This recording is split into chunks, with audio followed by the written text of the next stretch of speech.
Bonjour, je m'appelle Raphaël, j'ai 22 ans et je suis né de nouveau il y a quelques années maintenant et je viens vous raconter mon témoignage. Donc, je suis le cadet d'une famille de 5 frères, une sœur avant moi. Et pour vous fixer un peu le contexte, je viens d'une famille qui à la base était dans le bas de la classe moyenne avec des revenus corrects mais rien de fou. Et en fait, au moment où moi je commençais à pouvoir grandir et où j'ai commencé à être conscient, c'est là où un peu tout est parti en sucette, si je puis dire. Et donc ma famille, elle s'est divisée à cause de beaucoup d'histoires familiales, de non-dits, d'un tas de petites histoires. Et elle a implosé en fait, si je puis dire. Et donc un tel et un tel se parlaient plus, un tel. Et en fait, jusqu'au point où plus personne ne se parlait, tout le monde était dans son coin. Et ça, moi, je l'ai subi comme un abandon de la part de mes frères et sœurs déjà, premièrement. Et donc j'ai commencé à grandir un peu comme un fils unique, alors que j'ai été vraiment le cadet d'une famille et j'aimais ça à la base.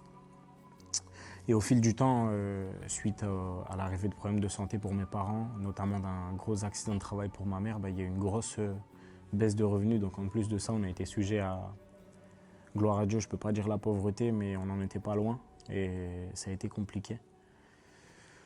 J'ai vu ma mère donc se détruire à cause des histoires familiales, etc. Et je l'ai vu notamment faire plusieurs tentatives de suicide. Donc elle en a fait 3 alors que j'étais enfant. Et à ce moment-là, il y a une graine qui a été semée dans ma tête. Et j'ai commencé à avoir des pensées du genre si même ta mère, elle veut mettre fin à ses jours, c'est qu'elle t'aime pas assez pour résister et se battre. C'est que dans tous les cas, tu vaux rien et que tu ne vaudras jamais rien dans ta vie, peu importe ce que tu feras.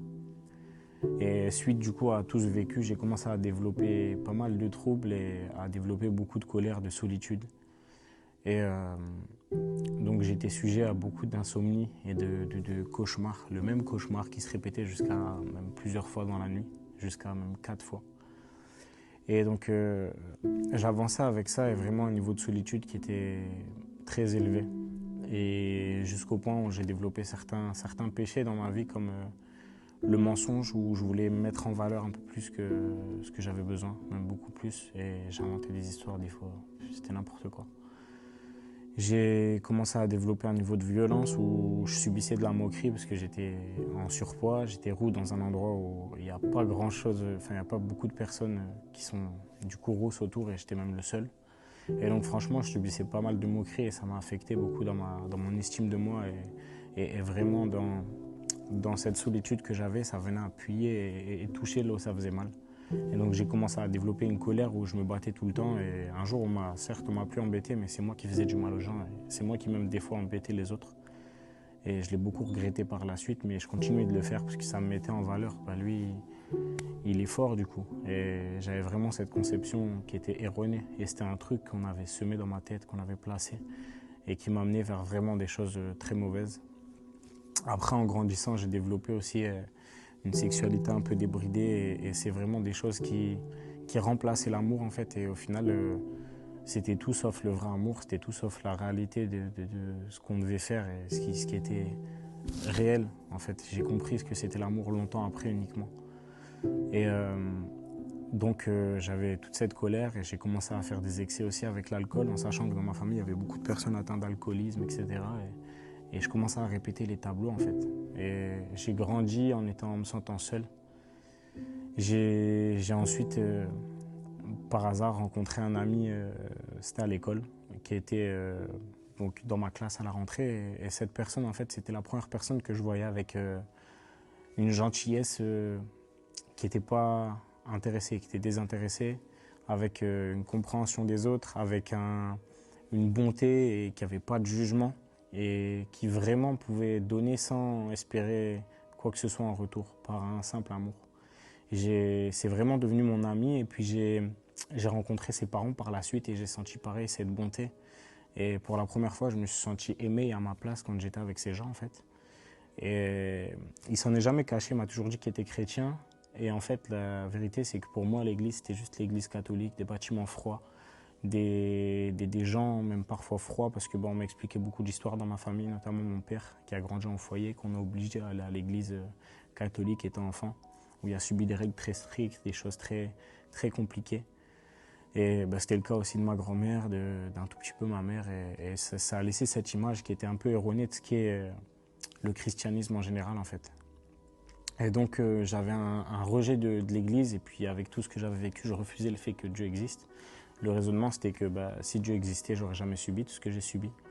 Et il me serait jamais arrivé tout ce qui m'est arrivé. Et forcément, ça a laissé quelque chose de particulier dans mon cœur au moment où il m'a dit je suis chrétien. Je me suis dit, mais en fait, c'est ça en fait. C'est pour ça qu'il Mais du coup, tout ce que je pensais sur le christianisme, c'était pas la réalité. Et un jour, c'est quelqu'un qui a pris son baptême assez tard pour quelqu'un qui est né dans une famille chrétienne. Et je pense que c'était pas un hasard et que si Dieu a placé les choses comme ça, c'était pas pour rien. Et il m'a invité à venir à son baptême dans son église. Et j'ai accepté à contre-cœur, mais comme c'était quelqu'un que j'aimais, que j'appréciais, je me suis dit ok, je vais honorer l'invitation et je vais le faire pour lui. En fait, quand je suis arrivé et que j'ai mis mes pieds dans cette église, j'ai senti un amour unique qui est juste indescriptible. Et j'ai vu des gens qui s'aimaient réellement. J'ai vu de la bonté, de la gentillesse désintéressée. Donc celle que je voyais en lui, je l'ai vue dans chaque personne de l'église. Et quand le culte a commencé à être donné, que la louange a commencé, simplement j'ai été pris comment décrire ça, des frissons un peu dans le bas du dos jusqu'à la colonne vertébrale, et puis j'ai commencé à pleurer. Et je ne le savais pas à ce moment-là, mais j'étais touché par le Saint-Esprit. Et je me disais, mais j'avais un gros combat dans les pensées, et je me disais, pourquoi est-ce que je pleure devant les gens? En fait, je suis faible une fois de plus, je suis un bon à rien, et pourquoi je me mets à pleurer? Et en fait, au fil du temps, je me laissais aller, en fait, juste pleurer, et je ne contrôlais pas de toute façon. Et je suis revenu peut-être 2-3 semaines après, et encore après, à chaque fois, toutes les premières fois que je suis allé à l'église, je tombais en fait à la louange, je tombais en larmes. Et je me cachais pour pas qu'on me voie, parce que j'avais honte, mais je tombais en larmes. Et je sentais vraiment cette chaleur dans le cœur, qui était unique, indescriptible et vraiment incomparable. Et un jour, alors que je suis chez moi et que c'est la deuxième fois que je fais le fameux cauchemar dont je vous ai parlé un peu plus tôt, je me lève et j'avais l'habitude quand je me levais d'aller dans la cuisine, chercher à manger. Et c'était vraiment l'échappatoire de l'instant T. Parce que je cherchais à fuir tout simplement ces problèmes-là. Et c'est notamment dans ces moments-là aussi où je tombais dans la luxure et notamment la masturbation. Et c'était simplement un échappatoire. Et à ce moment-là, je me lève et ce jour-là, j'ai pas fait la même chose. Il y avait cette espèce de cadran là où l'eau peut couler dans le frigo et sur lequel on peut se voir en reflet. Et en fait, je regarde ce reflet et j'ai exactement ce souvenir où je dis, mais c'est Jésus, si tu existes, si vraiment c'est toi Dieu et que les gens disent la vérité et que ce que je ressens c'est réel, forcément, délivre-moi Seigneur. Délivre-moi et montre si c'est vraiment toi. Montre si t'es Dieu.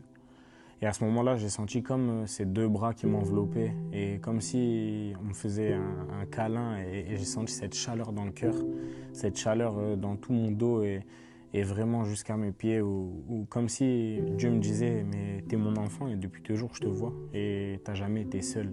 Même si tu t'es senti seul, même si t'as cru que t'étais seul et que tu valais moins que les autres, en fait je te considère comme mon enfant autant qu'un autre et peu importe à quel point tu te tromperas, peu importe à quel point tu pécheras, je t'aime en fait. Et aujourd'hui, je te délivre. Et quand je suis parti me recoucher, j'ai dormi. Et je suis même arrivé en retard à l'école le lendemain. Et j'ai plus jamais fait ce cauchemar. Et Dieu m'a vraiment délivré.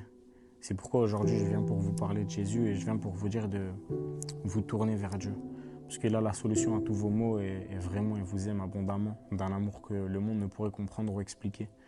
Et je prie vraiment que vous puissiez le rencontrer et c'est même le cœur de cette chaîne et de ce média en général. Soyez bénis.